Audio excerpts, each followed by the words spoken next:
Si vamos a nuestra primera entrevista de este día y justamente vamos a hablar con el consejero electoral del INE, Martín Faz Mora, acerca del tema delicado del recorte presupuestal para la elección judicial. Ya está con nosotros Martín, a quien saludamos. Martín, buenas tardes. Hola, ¿qué tal? Buenas tardes, Marta Olivia y Julio, un gusto saludarles, a sus órdenes. Igualmente.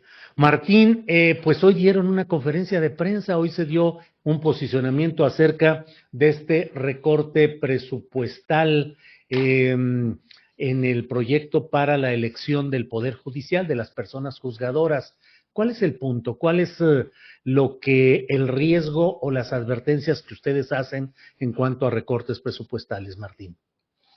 Sí, bueno, esa conferencia de prensa fue un poquito medio improvisadona, hay que decirlo.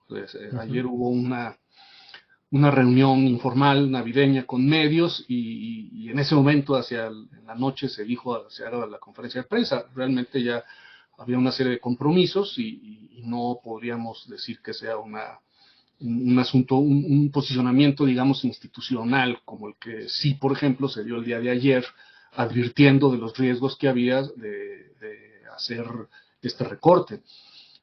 Pues sí, es un recorte pues brutal, ¿no? A mí, desde mi punto de vista, creo que el Congreso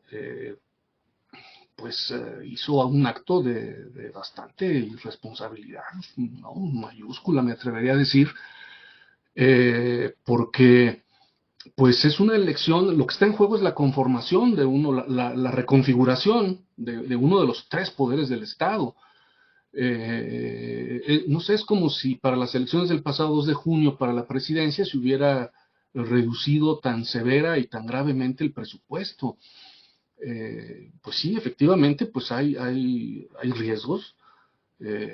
Se habla de que es un recorte del 33%, pero realmente es más, es del 40%, porque hay que recordar que una parte de lo que el INE pide, que son 7,000 millones de pesos, corresponden a las prerrogativas de los partidos, y ese dinero no es del INE, y es un dinero intocable, constitucionalmente hablando.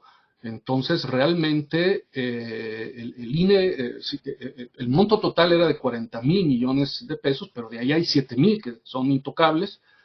Por lo tanto, realmente lo que el INE estaba solicitando para su gasto y para la elección para la elección del Poder Judicial eran 33,000 millones de pesos, y por lo tanto el recorte corresponde al 40.7%, es en verdad draconiano. Y si focalizamos lo solicitado para la elección extraordinaria de la reforma judicial, la reducción es del 67%, ¿sí? Considerando que habíamos solicitado 13.2 mil millones de pesos,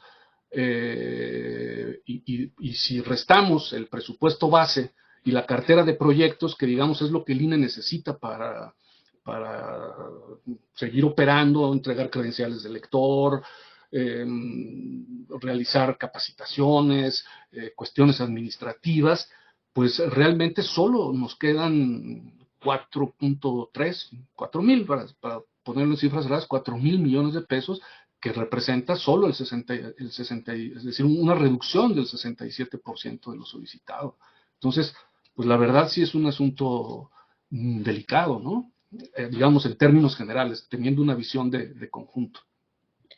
Bien. Para esta reducción del presupuesto, consejero, se habla, ahora sí que entra el tema de esta elección al Poder Judicial. En este presupuesto, para tenerlo un poquito más claro, en esta elección se piden 13.2 mil millones de pesos. No está considerado en esta reducción o con cuánto necesitan para la elección del Poder Judicial, considerando que no va a haber presupuesto para los partidos, sino que nada más para la pura elección. Sí, a ver, lo que pasa es que aquí hay una serie de falacias que se han manejado. Esta elección es el doble de la elección que tuvimos el 2 de junio. El 2 de junio solo tuvimos 3 elecciones, ¿sí? Federales, que fueron la de la presidencial, la de senaduría y la de diputaciones. En cambio, ahora van a ser 6 elecciones, es el doble, porque ahora hay elecciones de ministros y ministras de la Suprema Corte de Justicia de la Nación, esa es una. Una segunda elección para magistrados de la Sala Superior del Tribunal Electoral del Poder Judicial de la Federación. Una tercera elección es para magistradas y magistrados del Tribunal de Disciplina Judicial, esa nueva instancia que se crea. Una cuarta elección es para magistrados y magistradas de las salas regionales del Tribunal Electoral del Poder Judicial de la Federación, que son 5 salas. Una quinta elección es de magistradas y magistrados de circuito, y una sexta elección es de jueces y juezas de distrito. Entonces estamos hablando del doble. Tenemos el doble de elecciones que este año. Y eso también se refleja en la cantidad de materiales que necesitamos. Por ejemplo, en las elecciones del 2024 mandamos imprimir 300 millones de boletas. Ahora hay que mandar imprimir 600 millones de boletas, porque es el doble. Tuvimos, por ejemplo, la vez pasada, solo fueron 629 cargos federales. Sí fue una elección de 20,000, sí, pero 19,634 cargos eran locales. Gubernaturas, diputaciones locales, presidencias municipales, regidurías, y eso se hizo con recursos de los gobiernos locales. Y en cambio ahora, si solo tuvimos 629 cargos federales en el 2024, ahora son 881 cargos. Eso sin considerar que las boletas, pues van a ser, además de que va a ser el doble de boletas, pues van a ser boletas que tienen, son 6 boletas, no 3 como la vez pasada, con un promedio de 381 candidaturas, así, en algunos lugares más, en algunos lugares menos, va a depender un poco de los tamaños. Entonces, lo que cuesta una elección son los 13,000 millones de pesos, eso es lo que cuesta una elección. Ante esta situación, pues habrá que verse en dónde se pueden hacer los ajustes, pero realmente la reducción es draconiana. Martín, la consejera Norma de la Cruz dijo en días pasados que cuánto era el costo y cuánto era la inversión que se quería dar para este proceso de elección del Poder Judicial, porque eso mermaría la legitimidad. Te pregunto, si se reduce un 60% del presupuesto para esta elección, ¿se está reduciendo también el 60% de la legitimidad de los resultados de esa elección? 1, y 2, te pido que nos digas más o menos a detalle cuáles serían las fallas, los problemas concretos que un ciudadano debe saber respecto a dónde estaría ese impacto de la falta de presupuesto, ¿para qué? 2 cosas que te planteo, Martín. A ver, no es inversamente proporcional el tema de la legitimidad. La legitimidad la da el hecho de que sean los electores quienes van a elegir, ¿sí? Eso es lo que le va a dar legitimidad, y nosotros esperamos crear las condiciones para que los electores puedan acceder y votar. Lo que le da legitimidad a las elecciones es finalmente el voto ciudadano. Ahora, hay cosas que sí se van a complicar. Por ejemplo, muy probablemente se tenga que hacer una reducción en lugar de instalar las 173,000 casillas, que es como debería de hacerse, porque así está establecido que debe hacerse, es decir, debiera de ser una elección similar a la elección presidencial que tuvimos ahora el 2 de junio y la elección del Congreso.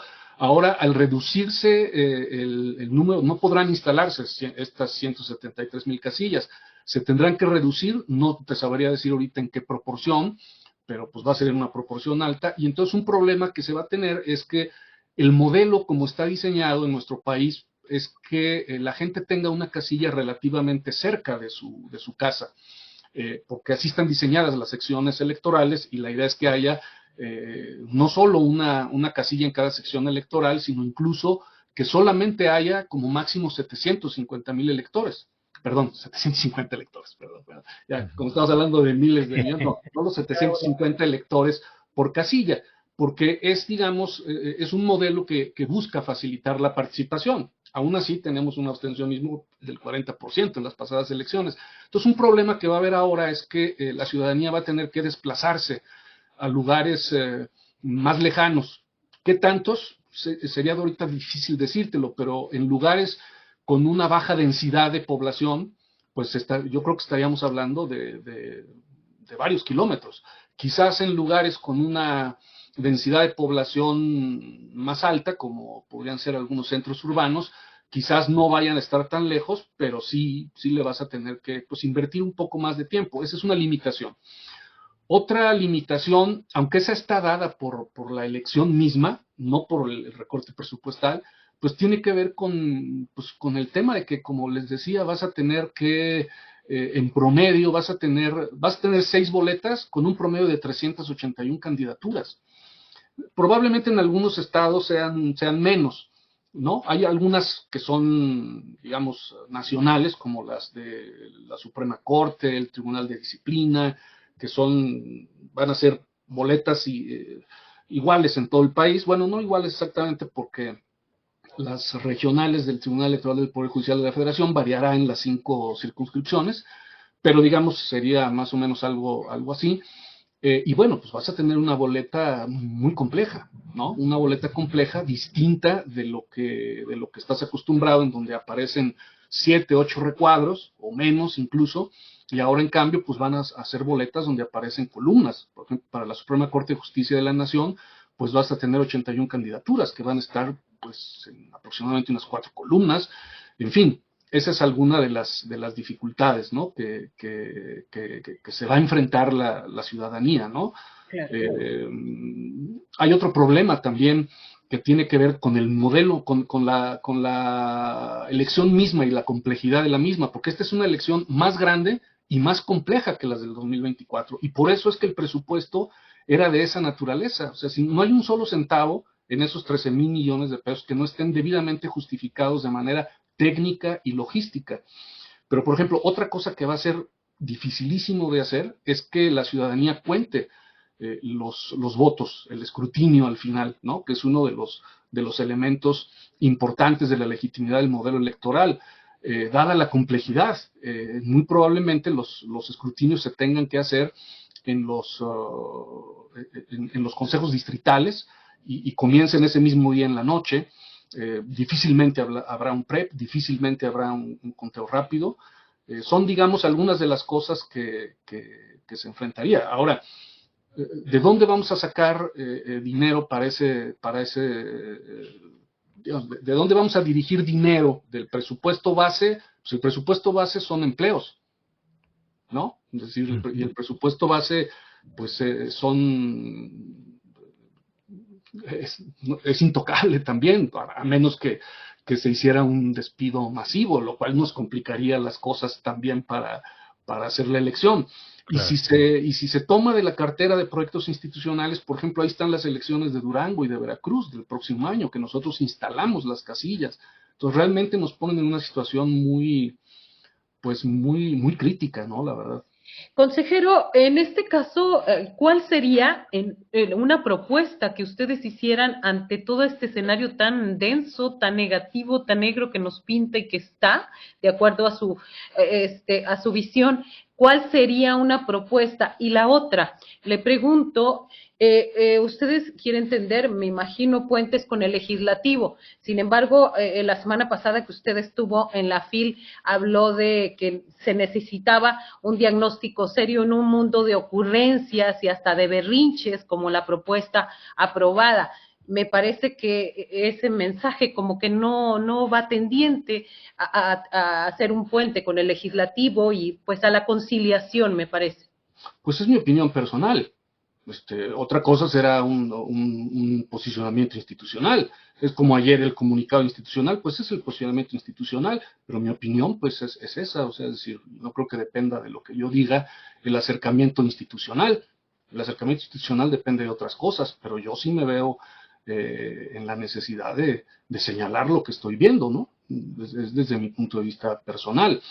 Y yo me refería allá en la FIL particularmente a que si se estaba pensando, porque era un libro que se presentaba sobre la integridad del sistema electoral, a que si se va a hacer alguna reforma electoral, como es previsible, pues se haga haciendo una serie de diagnósticos. Y el hecho de decir que para esta reforma judicial no se hizo un diagnóstico de la parte operativa, pues ahorita lo estoy demostrando en este momento con datos muy claros.